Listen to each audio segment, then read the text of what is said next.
여러분들의 삶의 목표나 걸어가는 인생의 방향은 무엇입니까?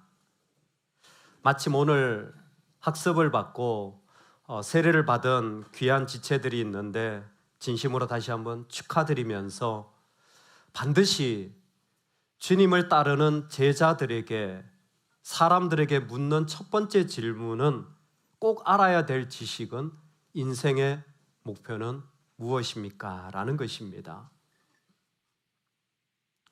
목사님, 저를 위해서 기도해 주세요.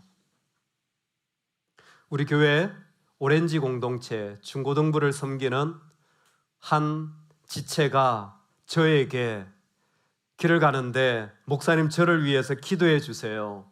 그리고는 자신의 기도 제목을 이렇게 부탁했습니다. 세상 사람들이 저를 보고 예수님의 향기를 느낄 수 있도록 기도해 주세요.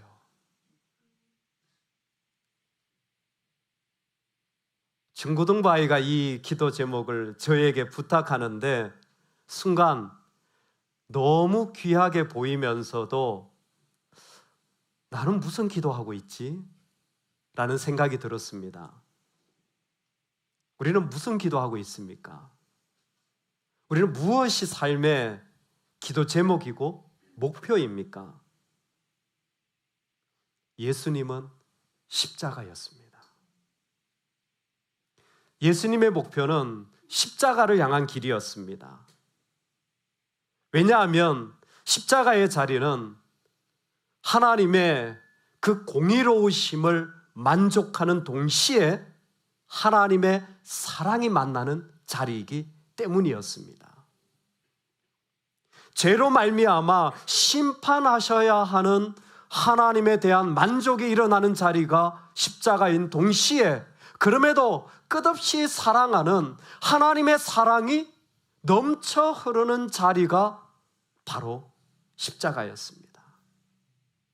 하나님이 우리를 사랑하실 때 끝까지 사랑하시는 그 주님의 사랑이, 그 하나님 아버지의 사랑이 이 땅에 표현되기를 예수님은 간절히 원하셨고, 그 모습을 십자가를 통하여 우리에게 알려주신 것입니다.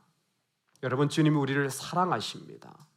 하나님이 우리를 사랑하십니다. 십자가는 그와 같은 모습이에요.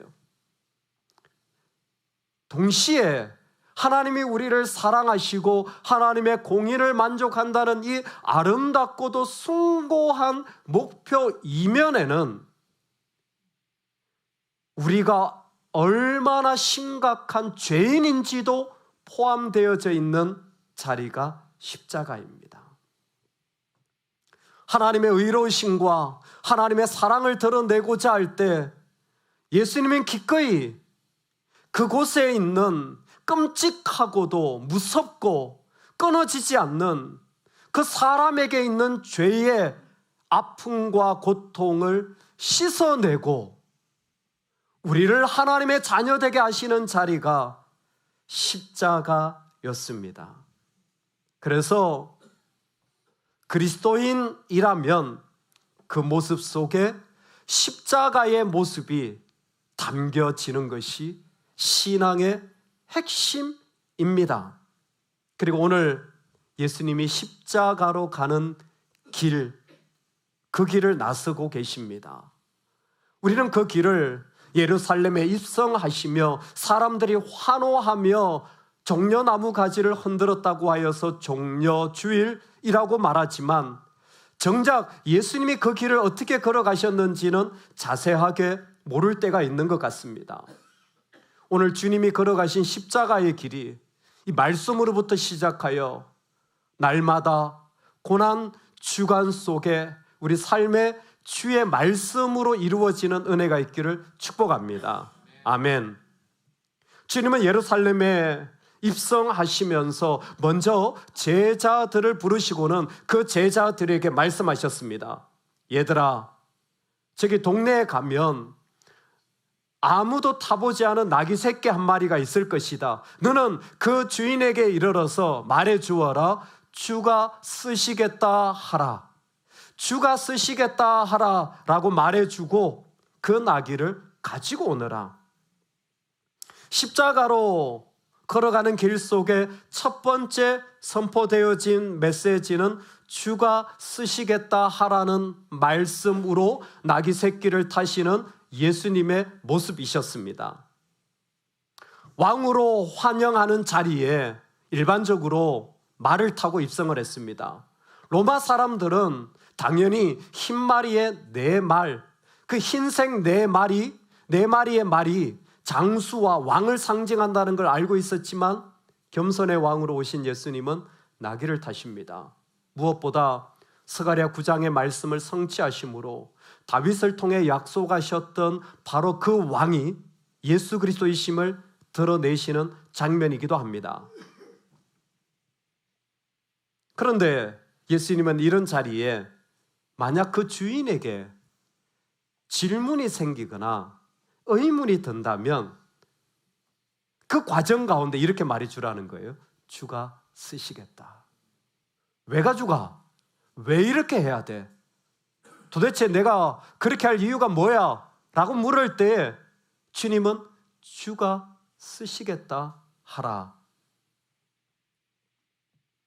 그리고 정말 벳바게 근처에 가서 그 자리에 가보니까 나귀 새끼가 메어져 있어요. 그리고는 그걸 가져오려고 하니까 이거 왜 가져가는데? 뭐라고 답합니까? 주가 쓰시겠다. 이 부분을 누가복음에서는 이렇게 표현합니다. 임자들이 나와 예수께 이르되 어찌하여 나귀 새끼를 푸느냐?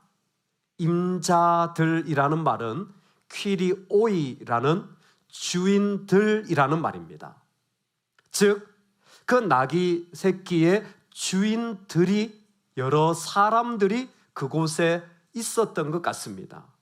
그 주인들이 질문이 생겼고, 그리고 그 주인들이 있는 곳을 향하여 예수님은 뭐라고 말씀하시냐면 퀴리오스, 한 사람 주인이 쓰겠다 하라.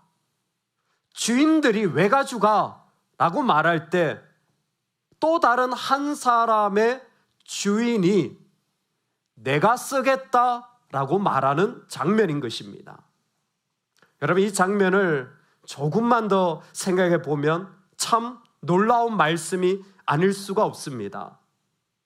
주인들이 나귀 새끼를 소유하고 있고 자기 마음대로 쓸 수 있음에도 불구하고 지금 예루살렘으로 들어가는 길에 한 사람, 예수 그리스도의 권위로 말미암아 그들의 주인됨의 자리가 내려놓아지고 예수님의 권위가 세워지는 자리입니다. 분명히 내 건데도 불구하고 한 분 주님을 고백하는 마음 때문에 기꺼이 주님의 권위와 이유가 나의 이유보다 높아지는 장면이 이 장면입니다. 주가 쓰시겠다 하라는 것은 많은 사람들 중에 한 분 예수님이 쓰시는 주인이 되어지는 자리, 더 권위 있는 자리에 초대되어지고 세워지는 것이 목격되고 있는 겁니다. 자연스럽게 우리 자신에게 물어볼 수 있습니다. 여러분, 나의 권위보다 예수님의 권위가 더 크십니까? 주님을 따라가며 십자가의 길에 첫 번째 주가 쓰시겠다라는 것은 한 분 예수님, 그 한 분 때문에 나의 자존심, 이유, 마음이 버려지십니까? 그분의 권위가 더 높으십니까? 조금 현대적으로 설명해 보자면 그분 때문에 내 삶의 자리가 확장되십니까? 그분이 원하는 자리까지. 얼마 전에 그런 나눔을 한번 하였습니다. 여러분, 교회를요 10년 정도 다니잖아요. 그러면 꼴 보기 싫은 사람이 없어집니다. 할렐루야. 할렐루야. 교회를 10년 정도 다녔다. 9년까지는 봐줘요. 나 10년 정도 다녔다 하는데 아직도 누군가 마음에 안 들고 뭐 꼴 보기 싫고 나는 어려워요. 여러분, 이런 것은 다 사라진 줄로 믿습니다. 할렐루야. 왜요? 주님의 권위가 나의 기질과 안목보다 더 높은 것을 경험해 가고 있기 때문에. 한 20년쯤 교회 다니잖아요. 그러면요, 누군가 나를 비난해도 속상하지 않아요. 상처 이런 거 없습니다. 할렐루야. 자, 20년 넘으신 분들 오른쪽 발가락 들어보세요. 제가 묻고 싶은 질문은 이거예요. 진짜 주님의 권위가 나의 이유보다 높으십니까? 정말 주님의 권위가 내 이유보다 더 중요합니까? 주가 쓰시겠다. 수많은 주인들 속에 한 분 주님이 높여지시는 자리가 첫 번째 십자가의 길입니다. 그렇게 예루살렘에 입성하시자 그곳에 있는 사람들이 종려나무 가지를 흔들며 두 번째 십자가의 길을 보여줍니다. 하늘에는 평하여 가장 높은 곳에서는 영광이로다. 사람들이 모여서 그동안 기적을 그리고 이적을 놀라운 메시지를 선포한 예수 그리스도를 아마 자신들의 왕으로 원했는지도 모릅니다. 그러나 그들의 말 속에는 하늘에는 평하여 땅에서는 가장 높은 곳에서는 영광이로다 하는 이 말들이 사람들의 입술을 통해 온 세상에 선포되어지는 거예요. 너무 재미있는 것은 하늘에는 평하여 가장 높은 곳에서는 영광이로다라는 것은 예수님이 십자가의 마지막 사역을 두고 선포하신 메시지지만, 여러분, 이 말씀은 우리가 크리스마스 때 항상 다시 읽는 말씀이잖아요. 크리스마스만 되면 이 말씀 나오잖아요. 뭡니까? 지극히 높은 곳에서는 하나님께 영광이요 땅에서는 기뻐하심을 입은 사람들 중에 평화로다. 누가복음 2장 14절. 주일학교 때부터 교회를 다니며 크리스마스만 되면 이 말씀이 나온.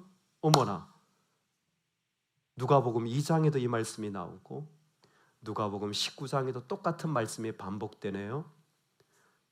누가복음 전체가 선포하고 싶은 게 있는 거예요. 예수님을 만난 기쁨인 거예요. 예수님으로 인한 기쁨인 거예요. 그래서 제자들은 그 예수님으로 인한 기쁨을 선포할 수밖에 없는 자리에 지금 서 있는 거예요. 예수님이 기쁨인 거예요. 제자의 온 무리가 자기들이 본 바 모든 능한 일로 인하여 기뻐하며 큰 소리로 찬양하여. 예수님이 보여주신 두 번째 길은 예수님이 우리의 기쁨이라는 겁니다. 예수님이 우리 삶의 기쁨의 원천이라는 겁니다. 그래서 여러분, 하늘에는 평화요 가장 높은 곳에서는 영광이로다 땅에서는 평화로다, 이 말을 한마디로 압축하면요, 힘들면 예수님을 외치시기 바랍니다. 마음에 생각이 많아지면 예수님, 예수님, 여러분 입으로 선포하시기 바랍니다.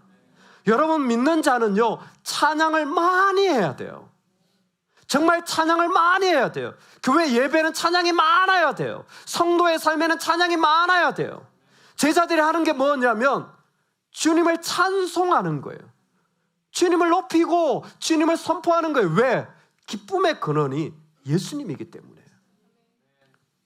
내가 어떻게 할지 모를 때, 답답할 때 믿음의 사람들은 십자가의 길을 걸어가요. 그게 무슨 말입니까? 우리는 예수님을 선포하는 거예요. 예수님을 선포할 때 비록 나는 온전치 못하지만 그분으로 말미암은 기쁨이 온 세상에 외쳐지고 세워집니다.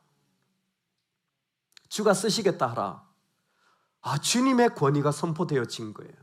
십자가의 길은 내 어떤 이유보다 주님의 이유가 높아져 나를 확장시켜서 나로는 마음에 들지 않고 나로는 할 수 없는 일들을 주님의 권위가 높으심으로 말미암아 기꺼이 나를 내어드려서 알겠습니다, 주님. 주님이 원하시면 내가 드리겠습니다. 이어서 사람들이 그 삶의 기쁨에 놀라운 이유, 아마 이 사람들은 제대로 다 알지도 못했을지도 몰라요. 하지만 우리는 알고 있습니다. 예수의 이름에 능력과 구원이 있습니다.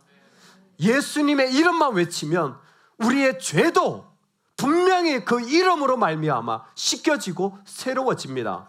할렐루야. 그 능력을 하나님 우리에게 주신 거예요. 너무 복잡합니까? 예수님, 예수님 하며 내 입으로 주님을 선포하고 찬양해 나가시기를 축복합니다. 기쁨의 원천이 예수님이에요. 이 놀라운 십자가의 길을 걸어가는데 세 번째, 대단히 당황스러운 장면이 이 속에 포함되어져 있습니다. 아니, 왜 이런 이야기가 있지 할 정도로 너무 뜻밖의 이야기가 소개되어지고 있어요. 괜찮으시면 한 번만 같이 읽어주시기 바랍니다. 우리 39절인데요. 39절의 말씀입니다. 우리 한 번만 같이 읽겠습니다. 시작. 무리 중 어떤 바리새인들이 말하되, 한 번만 더 읽겠습니다. 시작. 무리 중 어떤 바리새인들이 말하되, 당신의 제자들을 책망하소서. 십자가의 길에 선포되어진 또 다른 이야기가 무엇이냐면, 이 바리새인들이 예수님에게 당신의 제자들로 찬양하지 말게 하라고, 책망하라고 말하는 장면입니다. 이 아름답고 영광스러운 길에 왜 바리새인들의 이야기가 여기에 그대로 적혀져 있을까요? 지금 바리새인들은 못마땅한 겁니다. 제자들이 예수님을 왕이라고 얘기하는 것도 못마땅하고, 예수님이 찬양을 받는 것도 못마땅하고, 그리고 그 가운데 사람들의 주목이 예수님께로 가는 것도 못마땅한 것이 그대로 기록되어서 당신의 제자들을 책망하소서. 제가 말씀을 연구하면서 흥미로운 걸 발견했는데요. 여러분, 바리새인이라는 말 한 번쯤 들어보셨죠? 교회 다니면서 바리새인, 바리새끼 같다, 이런 말도 하잖아요, 가끔씩. 바리새인. 근데 오늘 이 말이 누가복음에 등장하는 마지막 바리새인의 모습이에요. 마지막 모습이 참 중요합니다. 인생이 끝날 때, 만남이 끝이 날 때, 하루가 끝이 날 때, 바리새인들의 마지막 모습은 상한 마음이에요. 싫은 거예요. 원하지 않는 겁니다. 음식은 상하면 버리면 되지만요, 마음이 상하면 모든 게 다 상합니다. 무슨 말을 해도 상하게 들리고, 어떤 일이 있어도 결코 그걸 받아들이기 어려워요. 바리새인들의 마음이 그래요. 지금 바리새인들은 찬송을 멈춰라, 그들이 하나님을 말하는 것조차 거북하다. 여러분, 혹시 우리 삶의 자리들 중에 주님을 말하는 것이 거북한 자리가 있지는 않을까요? 내 삶의 자리에 주님 얘기하면 조금 부끄러운데 주님 얘기는 이때 하지 말아주세요. 이 영역은 좀 주님께 얘기하기가 좀 껄끄럽습니다. 이건 좀 내가 감추고 싶습니다. 이거 얘기하면 제가 너무 당황스럽고 불쾌해질 것 같습니다. 여러분, 혹시 우리 안에 그런 영역이 있지는 않나요? 예수님이 십자가의 길을 걸어가는 자리는 그 자리가 있어요. 예수님을 말하는 게 불쾌하고요, 하나님을 말하는 게 마음을 상하게 하는 거예요. 십자가의 길을 걸어가는데 우리에게도 때로는 이와 같은 모습이 있어서 하나님이 자꾸 신경 써요. 내가 주님 앞에 순종하지 못했던 자리들이 계속 내 마음에 남겨지고 있다면, 여러분, 이번 주간을 통하여 그 자리에서 돌아설 수 있기를 소망합니다. 십자가의 길에 당신의 제자들 찬양 못하게 해요 라는 거북스러운 말들이 포함되어져 있습니다. 그리고 마지막, 이 십자가의 길의 마지막 메시지는 이 사람들이 노래하지 않는다면 저 돌들이 소리 지르리라 라는 말씀이에요. 이 사람들이 가만히 있다면 내가 저 돌들로 하여금 소리 지르게 하리라. 십자가의 길에 예수님은 네 번째 메시지를 전하여 주십니다. 하나님이 작정하시고 인도하여 가시는 메시아 찬양은 누구도 막을 수가 없다라는 의미일 것입니다. 우리가 하지 못한다고 할지라도 세상의 모든 것이 다 소리를 지르리라 라고 선포하며 온 세상에 하나님을 찬양할 것을 이야기하는 모습입니다. 근데 예수님의 삶의 자리에 보면 이 돌들이 소리 지르리라 라고 이 돌에 대해서 얘기를 했는데, 여러분 진짜 재밌어요. 이제 다음 주일이 되면 부활주일입니다. 혹시 부활주일 이미지 같은 거 한번 보신 적이 있으세요? 뭐 예수님이 부활하셨네 축 부활하면서 이렇게 그림 같은 걸 여러 개 보면 다양한 그림들이 있어요. 예를 들어서 예수님이 공중에 이렇게 뭐 구름 가운데 계신다든지, 아니면 어떤 세마포 이런 옷이 이렇게 개켜져 있는데 거기에 비어 있다든지. 그 중에 대표적인 모습이 무엇이냐면 무덤에 빛이 환하게 나오는데 뭐가 굴러져 가 있어요? 돌이 굴러져 가 있는 거예요. 신기하죠? 이 돌들이 소리 지르리라 했는데 부활의 순간에 그 무덤을 막고 있던 큰 돌이 옆에 누구가 옮겼는지 아무도 모르는데 그 돌이 굴러져 가 있는 거예요. 그게 뭘까요? 주님의 부활을 통하여 세상이 회복된 거예요. 주님의 다스림이 돌들에게까지 일어났다는 걸 구체적으로 보여주는 거예요. 그게 무슨 말인데요? 아담이 타락하여 죄를 지을 때 사람만 죄인이 된 것이 아니라 자연도 파괴되어진 거예요. 예수 그리스도의 십자가의 길은 우리만 구원하는 게 아니라 온 세상의 구원입니다. 온 자연의 회복인 거예요.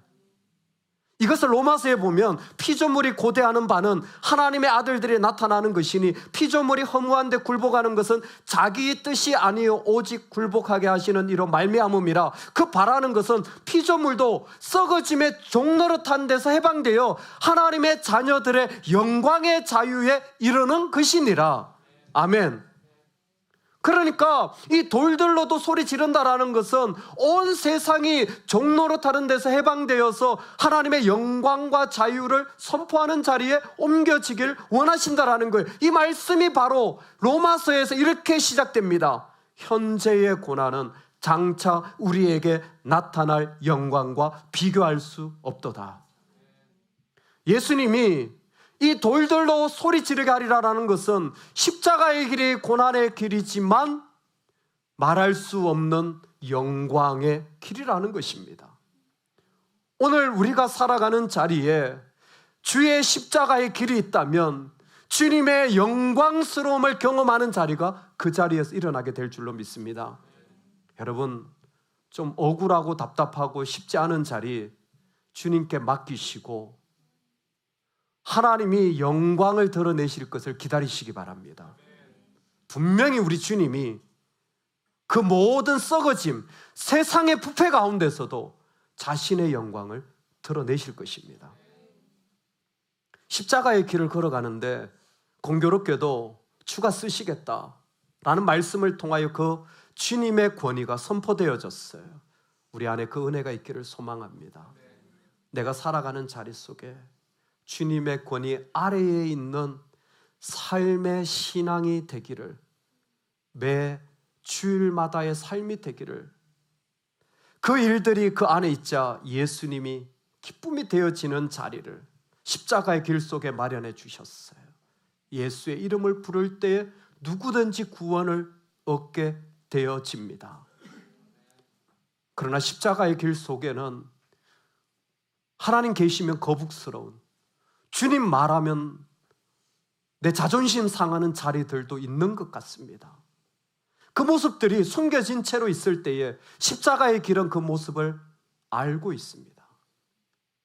그리고 나타날 영광과 비교할 수 없는 하나님의 은혜의 자리를 고난 속에 숨겨두셨고 온 세상이 회복되어지는 그 자리까지 주님은 전진하실 것입니다.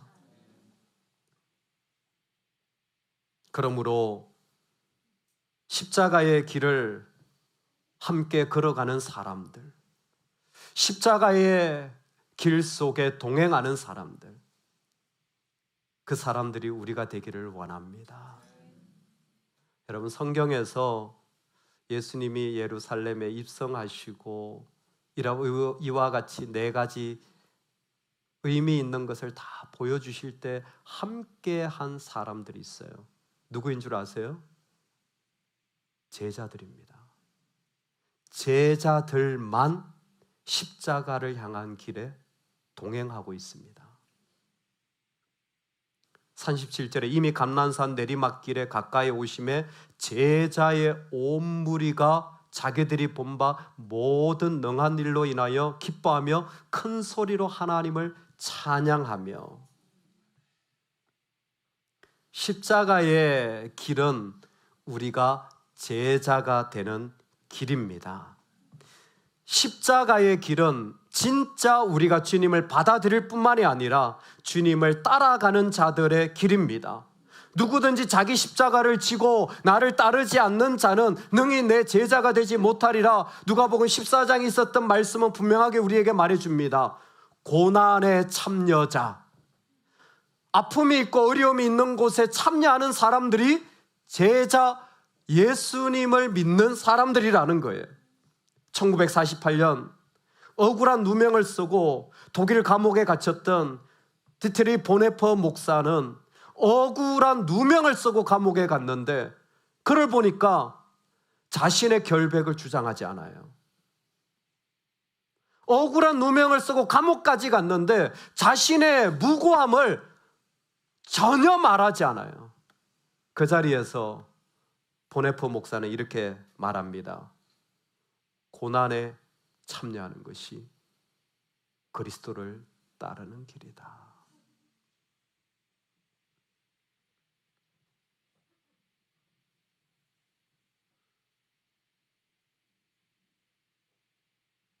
우리가 십자가의 길에 참여한다라는 것은 고난당하신 주님 그분처럼 죄에 대하여 내가 죽어지고 오직 예수로만 사는 것입니다. 오직 예수로만 살기 위하여 오늘 우리 안에 있는 죄의 모습 하나라도 끊어져 나가기를 주의 이름으로 축원합니다. 주님보다 내 권위가 커서 순종되지 않는 일들, 예수님이 아닌 다른 것으로 기뻐하는 모습, 하나님이 신경 쓰이고 여전히 주님 앞에 숨기고 있으면서 살아가는 자리가 있다면 끊어지기를 소망합니다. 회복되어져야 할 이 땅을 보면서, 고통당하는 이 땅을 보며 주님 앞에 부르짖는 은혜가 있기를 주의 이름으로 축원합니다. 은밀하게 남과 비교하고 겉으로는 봉사하지만 마음은 비판적이고 만족하지 못하고 집착하고 음란하고 좋지 않은 생각들을 그냥 하고 통제되지 않는 분노의 감정이 그대로 나오고 원망하고 염려하고 하나님을 신뢰하지 못하고 기도를 회피하고 말씀을 듣지 않고 주님의 부르심을 거절하고 자기를 피해자로만 생각하고 늘 상처만 기억하고 성장하지 않는 모습, 판단하는 모습, 하나님을 싫어하는 자리까지, 예배하지 않는 자리까지 우리 안에 있는 죄의 모습이 있다면 이번 한 주간은 우리 안에서 끊어지기를 원합니다. 십자가 그 자리로 걸어가시는 예수님은 그동안 오염되었던 우리 삶의 모든 자리를 회복시키시고 새롭게 하셨습니다. 그 자리에 일으켜 주셨습니다. 잃어버린 모든 자리들이 십자가로 말미암아 세워진 것입니다. 하나님이 주셔서 나와 함께한 이 여자가 내게 그 열매를 주므로 내가 먹었습니다 라는 그 말들은 바뀌어지기 시작하는 것입니다. 제가 아내를 지키지 못했습니다. 저를 벌하시고 아내를 지켜주세요. 저는 아내를 지키는 남편이 되겠습니다. 제가 교회를 지키지 못했습니다. 저를 벌하시고 교회는 그대로 두시면 좋겠습니다. 제가 교회를 지키는 성도가 되겠습니다. 주님, 제가 주님의 이름을 지키지 못했습니다. 저를 벌하시고 주님의 이름은 높임 받으시기를 원합니다. 저는 주님의 이름을 지키는 제자가 되기를 원합니다. 오늘 우리가 걸어가는 길들 속에 십자가를 향한 길들이 그대로 일어나는 축복이 있기를 주의 이름으로 축원합니다. 아멘. 우리 이 시간에 같이 한번 말씀을 붙잡고 성찬을 앞두고 하나님 앞에 기도하기를 원합니다. 여러분, 혹시 십자가의 길을 보면서 내 안에 내가 끊어내야 할, 내가 주님 앞에 너무나 부끄러운 모습이 있었다면, 그런데도 너무 당당하게 살아와서 당황스러운 자리가 있다면 주님 용서하여 주십시오. 이만큼 은혜를 받고 이만큼 달려왔는데도 여전히 우리의 마음이 주님을 닮아가지 못한 모습이 있다면 이 시간에 끊어지게 하여 주옵소서. 우리 주님 앞에 다 같이 부여잡고 회개하며 결단하며 기도